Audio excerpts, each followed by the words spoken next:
You are listening to the Pencil and Paper Podcast Network. Visit pencilandpaperproductions.podbean.com to find more great podcasts. I'm Katrina, and I love anime. I'm Stephen, and I'm aware of anime. But what if that affection could rub off? Perhaps that excitement in her eyes got me curious. I could offer up some solid anime. I could give them a watch, just to see what all the fuss is about. And maybe, just maybe, I could learn to love anime too. Welcome to Inspired by a Weeaboo. Welcome back to Inspired by a Weeaboo.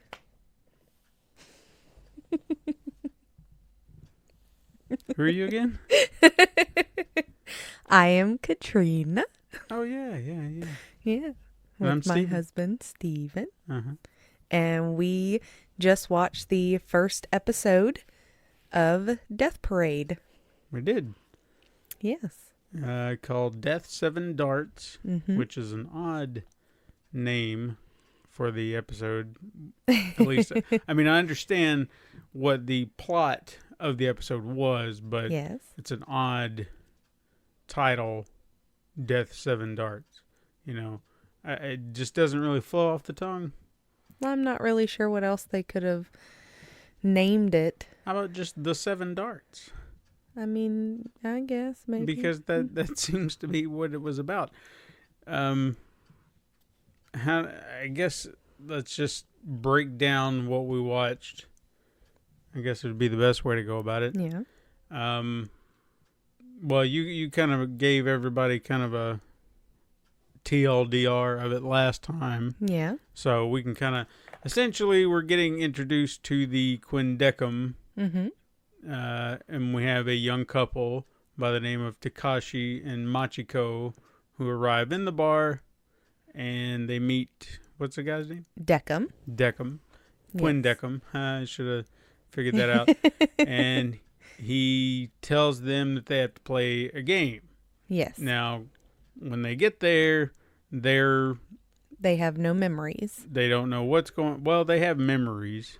Well, they don't have memories of how they got there. Gotcha. Okay, yeah. So they don't know how they got there. They're just like, oh, where are we? Okay, well, and of course they go through that usual trope of, you're crazy. We don't want to play this. We're not here for anything. Well, I mean, if a guy opened a big door and there were a bunch of bodies hanging, wouldn't you think they were crazy too? Yeah, probably. But it's a fancy little bar. I'll give them It is that. a fancy bar. And okay, before we get in too deep, let's talk about this guy Decim. What's with this emo thing that you always see in these anime things, where these long-faced hair over the eyes? He's mysterious. But they all look the same. They all have that gothic. I'm emo. Well, I'm he is an Decim. arbiter of death, so I mean, Okay. he's got to look kind of gothic-y, creepy. He's got white hair, Mm-hmm. and he's kind of these odd blue eyes Yes. because they look like they have crosses in them. Well, that will kind of come into play Okay, so in the next few episodes. I won't go that. I just noticed it, so at least see, I took notice of something. Yes. But anyway, they get to choose their game Well, based on roulette. based on roulette. So they push a button and basically it, Wheel of Fortune's its way around and lands on the game darts.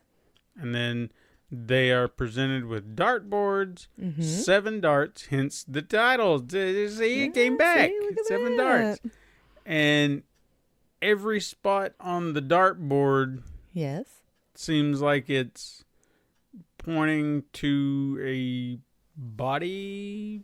It's not really a body part, but into a part of their body. yeah, but it seems to be something internal.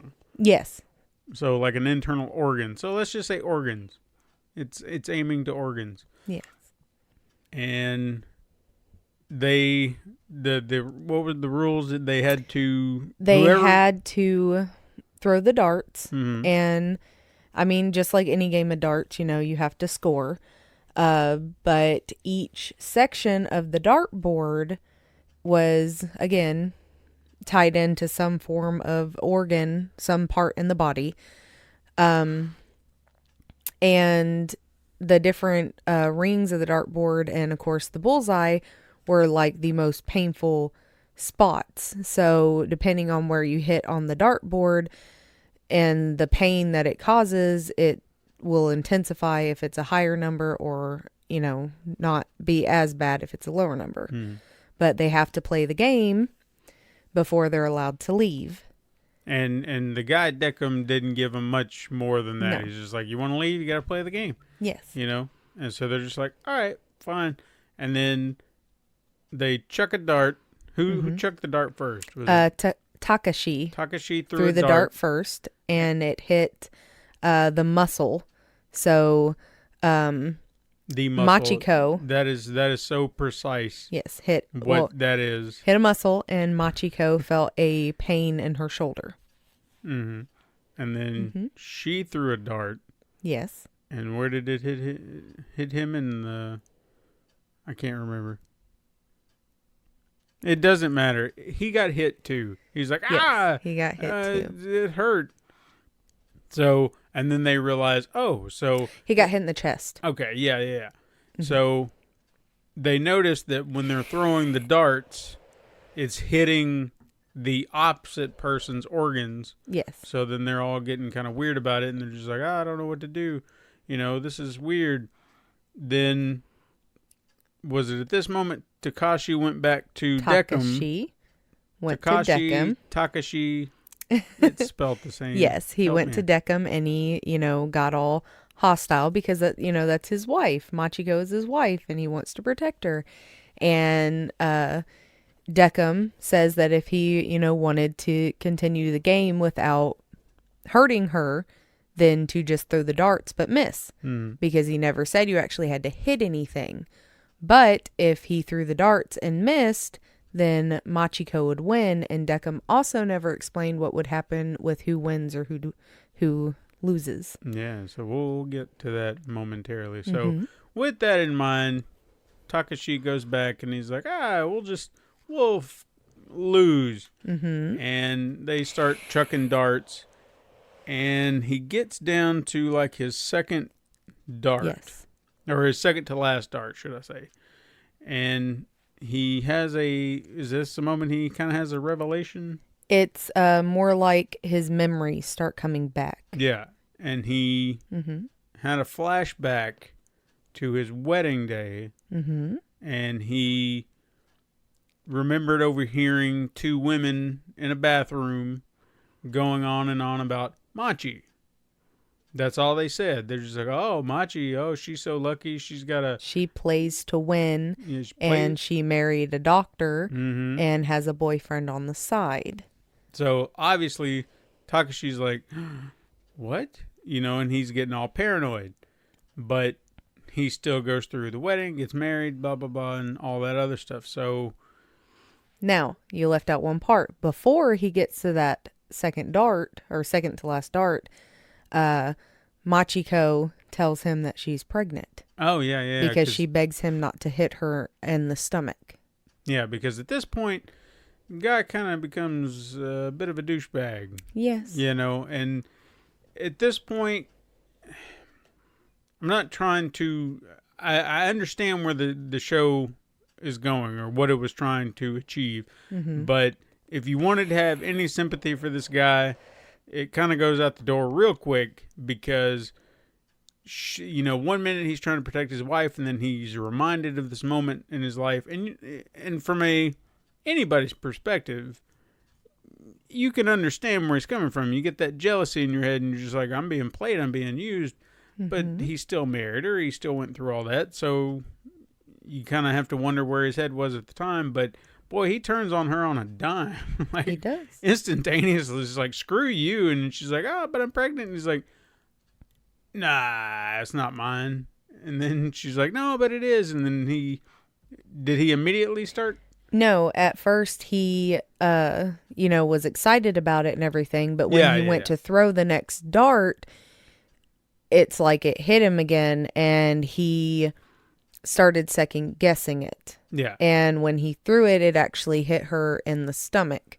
And then, of course, she gets upset and throws another one, and that ends up hurting him. Mm-hmm. And, they start kind of bickering. I mean, they turn on each other quickly, just bashing each other. Just like, why would you do that? Why would you do this? Of course, Takashi, he's sitting there just like, it's not my kid. It's not my kid. You cheated on me. And brings up the conversation he heard from the girls in the bathroom, and he's accusing her of this.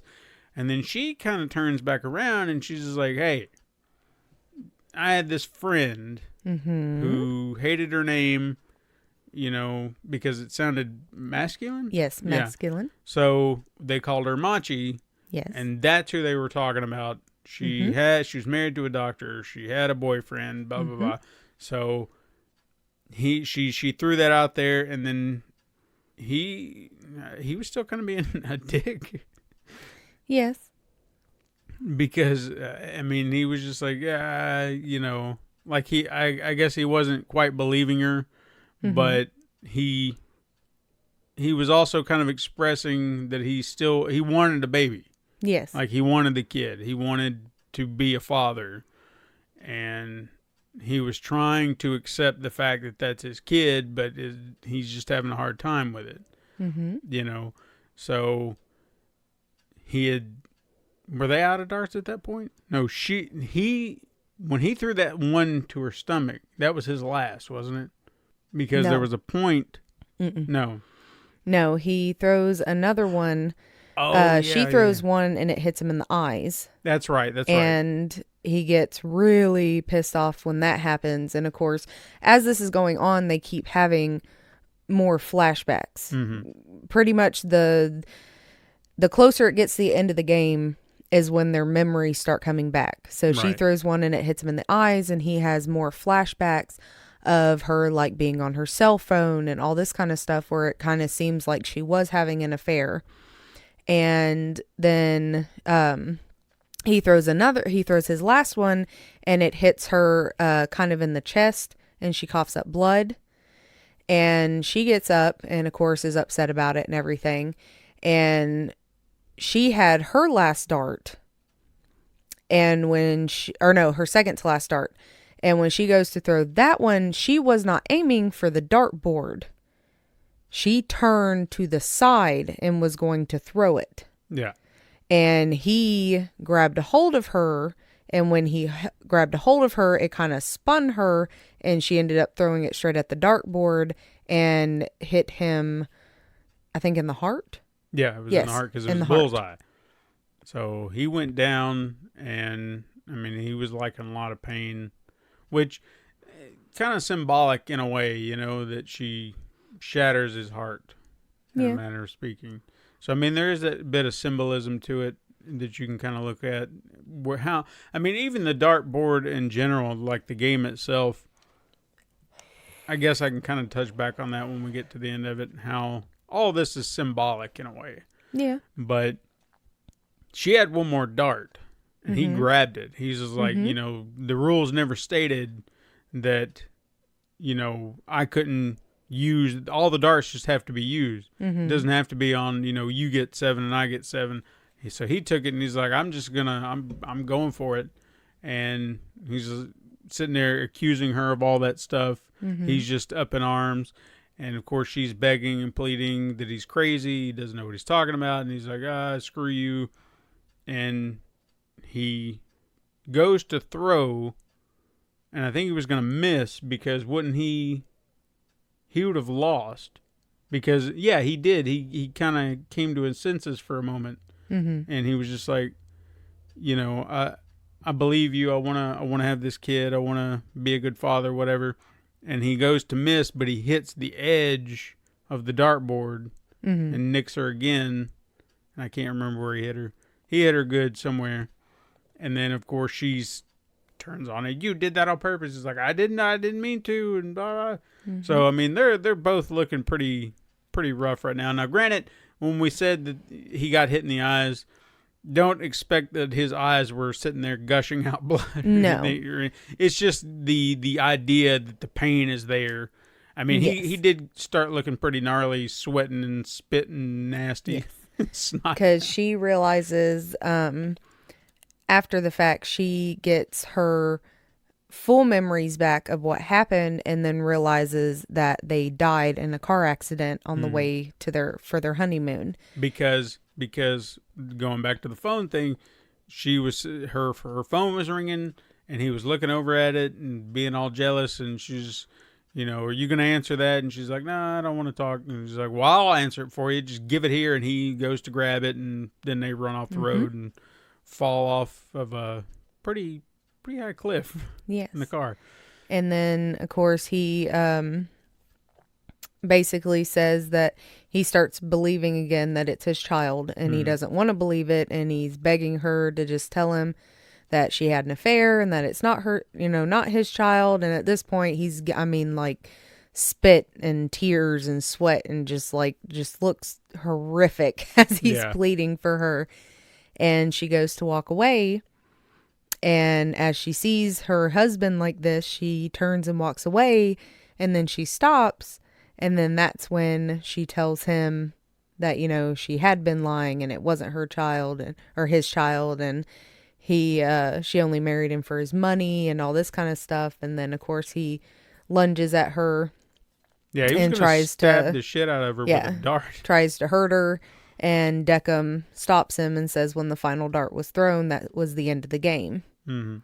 So, at this point, he takes them to the elevators, which they arrived in elevators and they leave in elevators. And one elevator goes, up to heaven for reincarnation. And the other one goes to the void, which is, basically hell. And as they go up, which you'll notice, up or down, they're each in their own elevator. And you'll notice through the other episodes that, there's obviously faces on the top. There's kind of like the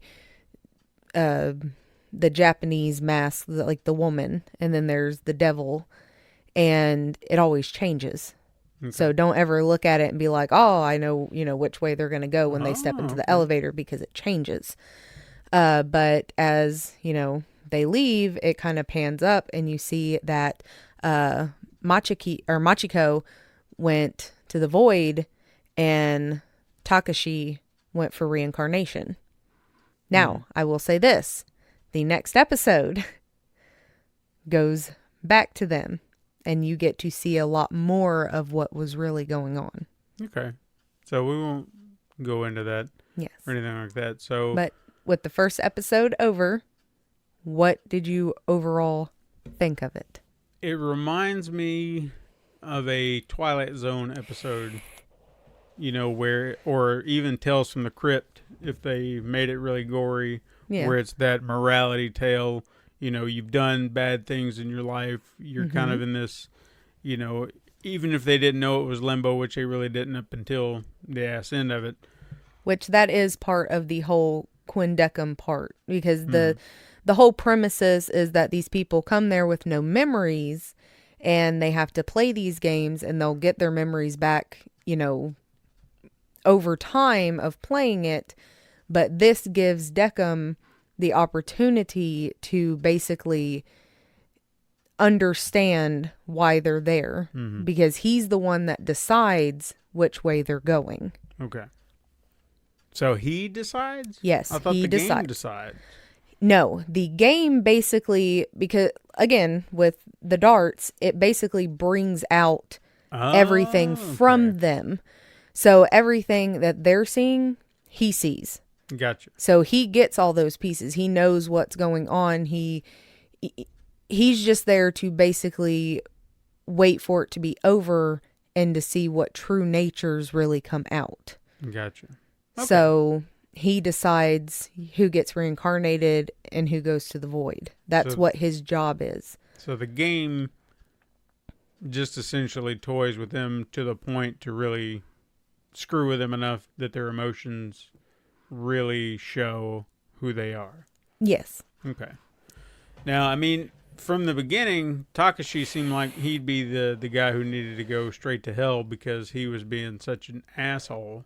Yeah. And in all honesty, you know, if you had any kind of jealous tendencies, I've had jealous tendencies. I understand, you know, you get swept up in your head and you can't get out of it sometimes. So I understand where it's coming from, but treating someone like he was treating her, I mean, it was just like, well, damn, dude. I mean, you say you love her, but you're treating her like shit right now. I mean, come on, you know, sort it out. This show actually kind of, like, I've never seen the Saw movies or anything, but it kind of makes me feel like that in a way. Because when they got there, they were under the assumption they were alive. Yeah, like, they were still alive, and, you know, maybe they had been kidnapped or something. They didn't know how they got there. And the way that Decim presented everything was the reason they thought he was all crazy is because he made it out like, you know, they had to play this game or they would die. Right. Which, I mean, he never tells them that. He just tells them they have to play the game to leave. And that's the whole thing is that's why he asked them if they remembered anything. Because they're basically like a clean slate. So for them to go there, you know, he can do the game, he can witness everything, and that way he can decide without kind of a bias opinion. Sure. So, I mean, this couple who had just been married, the woman found out she was pregnant because that was true. We saw a flashback of it. She was pregnant.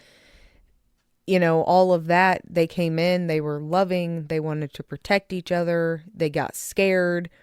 And then from that, it just kind of brought out, I guess, almost their true nature, you know, in the sense of if you were in that predicament and you know, started remembering things of some, you know, the person you loved supposedly doing all this stuff, you know, you're going to have those, you're not going to want to protect them or keep them safe in that instant. Right. And that's kind of how it turned out to be. But even, I don't know, I guess in a way, no, I mean, if you really truly care for somebody, I understand that in that moment when you're so angry, I feel like. But it's not just that, because he also, even losing, he could have been under the assumption, they both could have been under the assumption whichever one lost could die. Yeah. So when he starts having those memories of her, you know, cheating, you know, he could be thinking, well, do I really want to die, you know, for that? Because they don't know what's going to happen. Decim doesn't tell them. That's true. But no, she got what she deserved, I think, because between the two, despite him being a dick, what she did at the end, I mean, that was kind of cold. You know, it was. She's just like, you know what? F you. You know, I'm cheating on you. This is not your kid. I have been screwing around. No one loves you. I don't love you. And I mean, to have orchestrated all that for nothing, or I guess she was for something. Him, I mean, to realize his entire life was a lie at that point. Yeah, she deserved to go to hell, as far as I'm concerned. Because that was cold, you know? And just to think that that's how you died, you know? The person that you were with, that you were supposed to love, and it was all a damn lie. Well. So I felt like he earned that. You know, despite the jerk he was being, he earned a little something for that. Yeah. So, I mean, I guess where I was trying to go earlier, where there's that reflection of how things are, you know, like I said, where we had the symbolism of the breaking heart and they're chucking darts. And it's almost like the symbolism of hurting one another. And that's what they've been doing the entire time. They've been hurting one another, you know? Yep. Now, granted, he may not have noticed how he was hurting her. But, I mean, granted, she was doing it worse than him. And in fact, the heart, the dart to the heart, as it were. I mean, that was perfect symbolism of what she'd done to him and what she was going to do to him there at the end. Mm-hmm. I mean, she just shattered him. And I don't know. It was a very clever way of going about it, Mm-hmm. that everything they've been doing has just been one thing after the other. His jealousy, even if there was a moment where she did love him, I guess there would have been a little bit more symbolism to it, because his jealousy could have been something that was hurting her and drove her to the arms of another man. Well, again, we do have the next episode, which is kind of a continuation of everything behind the scenes of it. Okay, well, see, then maybe there will be things that I'll learn when I watch that episode. So, but yeah, it's like I said, Twilight Zone-y, Tales from the Crypt, the morality tales is what I'm gathering from this. Now, will that continue in a way? Yes. So, I mean, based on what you're saying, each episode has obviously, they're all going to be pairs because, like Decim says in the episode, to be there at that particular place, you have to die at the same time. So each episode will have a pair of people, and each pair, has to go through the same kind of trope of playing a game and remembering and all that kind of stuff. And each time it is kind of that morality tale. So I guess that was one. So it always has to be pairs. Yes. Okay. Because I was a little curious about that too. So only death in pairs, no singles. So I'm assuming for this particular one. The Quindecim isn't just this one. You'll actually see in a later episode that there is another bar with another bartender. There are other arbiters. It's kind of like the thought of like the 7 layers of hell type thing. It's a very vast area with all these different bartenders, all their different bars. You'll meet these other characters the further in that we get. So why a bar? Kind of a safe place. A lounge, as it were. Yeah, because he is a bartender. You will see him make drinks at some point during the anime. Yeah, he did make one drink this time. Yes, I felt like that was a slight. I think it's just because when the doors open from the elevators and these people step out, it's kind of pretty. It's not really scary or anything like that. Like, you don't want to jump straight back in the elevator. But I think it's to make them feel kind of safe in something that is familiar. Because it is limbo. So, it's not all heaven or hell in your face. Because, again, they don't know they're dead. Mm-hmm. Fair enough. I mean, I'm not really sure what more I can say about it.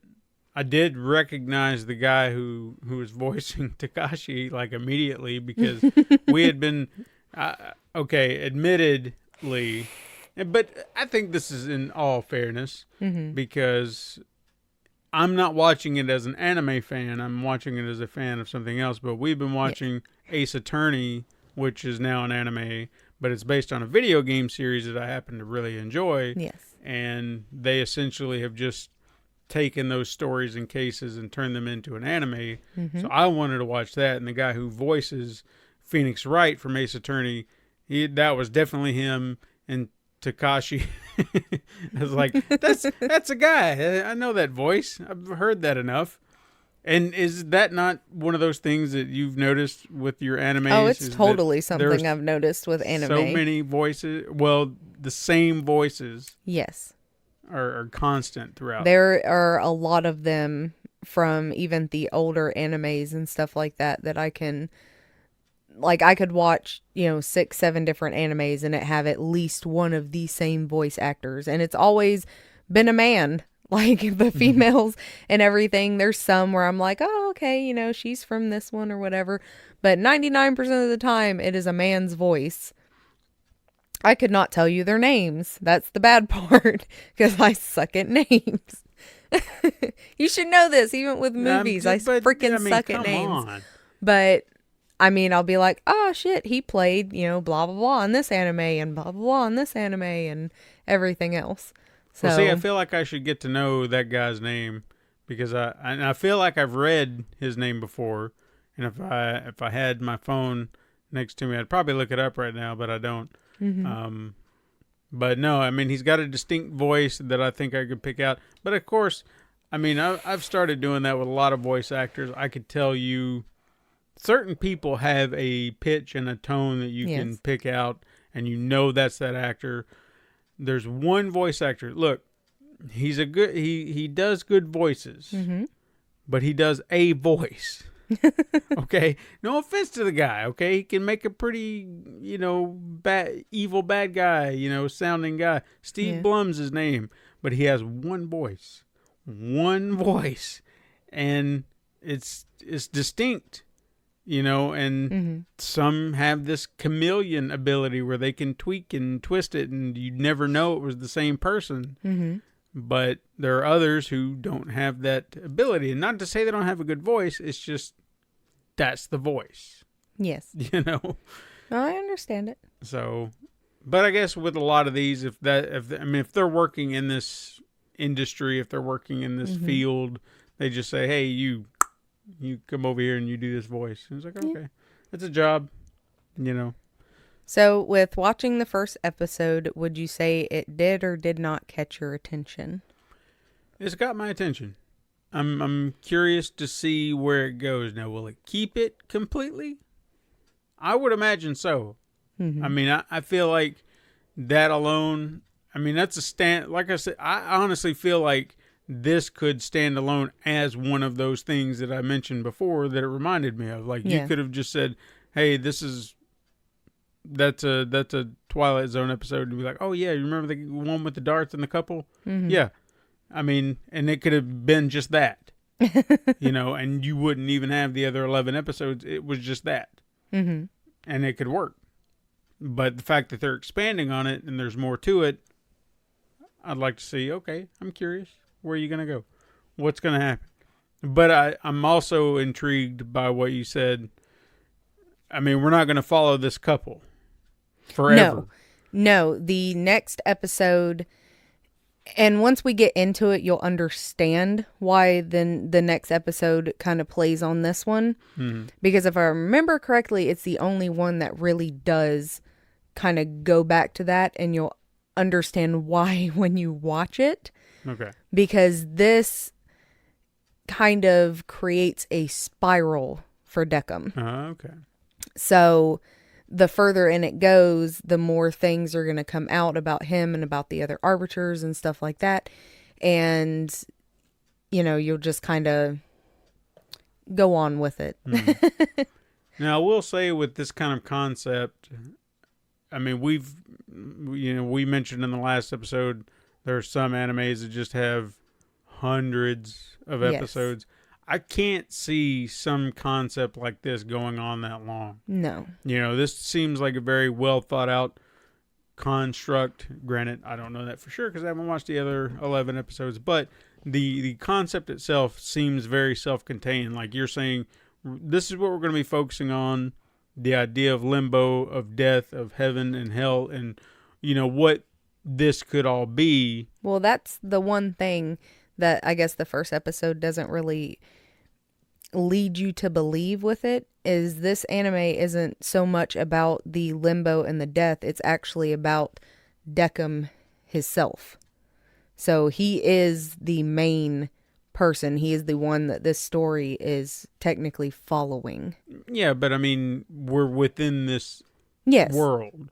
So, you could essentially build off of that and explore other avenues, but I feel like there aren't very many avenues to go down with an idea like that. So the fact that they've kept it contained to 12 and said, we're done, I appreciate that. You know, I don't like shows and stories that just decide, let's stretch it out as long as we can because, you know, it's popular right now. And that is one of the problems with a lot of the ones that have so many episodes like Naruto and Fairy Tail and, you know, all of those. It's the reason they're so long is because they are popular and they have filler episodes. So they're not solely based off of the manga themselves. You're going to have episodes that are just kind of like off in left field, like this isn't following the story and stuff like that. And, you know, I mean, not to knock, I mean, I won't knock filler episodes on a whole. I mean, oh no, there are some that just are some are garbage, pieces but of shit. sometimes you can get a really good one. Like one of my favorite filler episodes of a show, and I'm sure there are more that I could think of. I'm reaching right now. Just first one it kind of comes to mind, X-Men, the 90s animated series X-Men. I think it was during the second season. It might have been third season. I felt like there was an overarching story going on at the time during the show, and they did one episode where they reintroduced Iceman, like, and told his backstory, like he was an original X-Man and whatnot. Yeah, and they, you know, just kind of brought him in, and it was just an episode about him, and had nothing to do with whatever was going on in the background or the main story threads that were going on at the time within that season. But it was a good episode. It was just a solid episode, no pun intended, with him being ice. But I just mean, they can be done, and they can be done well, and sometimes they can be just like, why are we doing this? Come on with it, you know, just move along. And I think that's where I appreciate where television is going now, is they've gotten away from that. Now, granted, there are still some network shows that still do that. But I think that people are starting to see television as a better medium than it's ever been, in the sense that we can tell tight, self-contained stories in shorter seasons, and just, you know, people will appreciate that. Give me 10 episodes a season of a solid show, I'm good. You can do 30 minutes, you can do an hour, depending on what your format needs to be, but just get to the point. Yeah. You're trying to tell a story, just get to the point. And I kind of what we were talking about last week with Doom Patrol, or last episode with Doom Patrol, I can't really say there were any filler episodes with that. It was what, 15 episodes, but every single episode, it was a continuation of the story. Yeah, and they were helping you get to know these characters and who they were, what they're about. Even ones that towards the end, ones that backtrack to like much earlier episodes and everything in a very comical way. Yeah. Even that isn't a filler, because it was giving you that backstory on those two certain characters. I'm sorry I'm laughing, but just thinking about it is cracking me up because it was freaking awesome.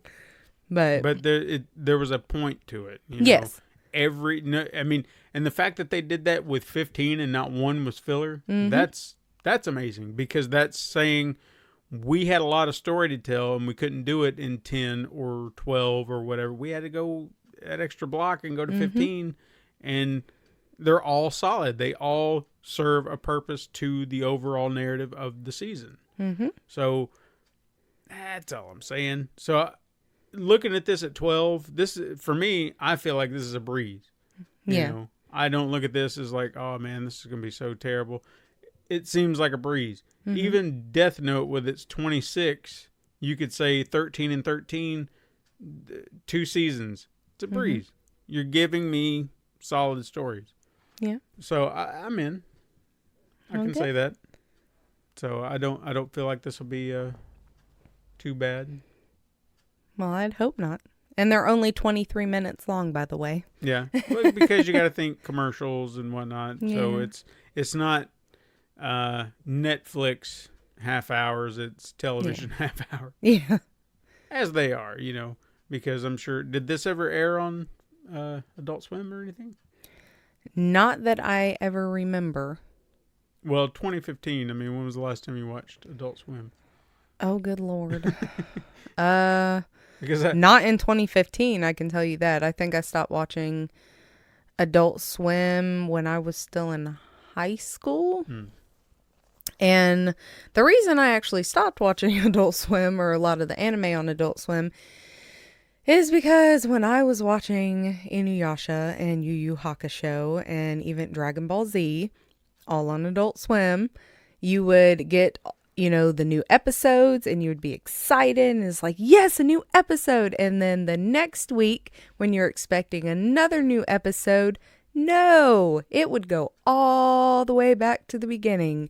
And then you would have to watch all those episodes all over again. And then after freaking ever, you would get the next new episode. So it actually got to the point when I was in high school and I had a job, I just went out and bought the shit. That's what you do when you got money. And I used to have a big anime collection in high school. And there were some, we actually got, I guess you would call them magazines from Walmart called New Type USA. And it was a Japanese magazine all about anime. And every magazine would come with a DVD. And it would have at least one episode from 4 or 5 different animes. And I had so many of those because I used to collect the magazines. And that actually got me into other animes where I actually actively went out and sought out, those box sets and stuff like that. And when, Sam Goodies? Mm-hmm. Yes, when they were actually popular, which is where I bought all my freaking anime because that's the only place I could actually find it. So I used to have a big collection. And then in high school, I let one of my friends borrow it and never saw it ever again. Well, see, Amazon killed Sam Goody, so that's what happened there. And then magazines, you remember those? Yeah, right. Yeah, That's what I was talking about. I used to have a shit ton of them. I used to remember going out and buying a new magazine, whether it be Wizard or Game Pro or Fangoria, and now who buys a magazine anymore? Nobody. I would get the New Type USA, and then there was another one called Shonen Jump. Yeah. And that one I freaking loved also. I mean, I'm serious. I had a huge stack. And they weren't regular magazines. They were not small. These fuckers were big. Big ass magazines. And I had so many of them. But, yeah. Good times. Yeah. All our magazines and stuff. You kids today, you don't read magazines. You read your phone all day, every day. Or however that goes. Well, with all of that being said, I am glad to see that you were intrigued by it. And I cannot wait to watch the next episode and see what your thoughts are on it. Because I feel like you're going to have a lot to say about that one too. Okay. But with that being said, thank you all of our listeners for listening. And yeah, I'm trying to get follow my us thoughts together. Or remember, comment, subscribe on your preferred platform that you have out there. Apple Podcasts, Podbean, Spotify, Google Play, Stitcher. I'm sure there's others out there that I don't even know we're on. Anchor FM. There you go. There's one. Yay. Random. And then also on YouTube at Pencil Paper Productions on YouTube. If you're a YouTube podcast listener, you can press that like button. It helps. Subscribe to the page and look at all the other awesome stuff we got going on there while you happen to be in town. It helps. It helps. Yeah.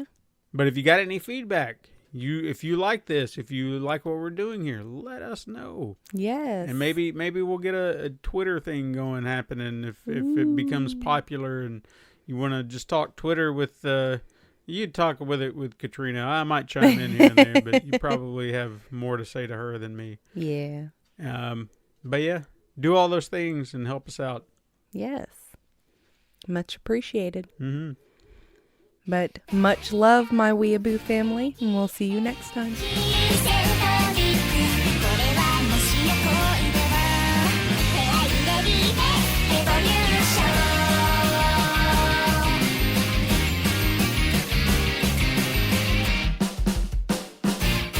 This has been a Pencil and Paper Podcast Network production.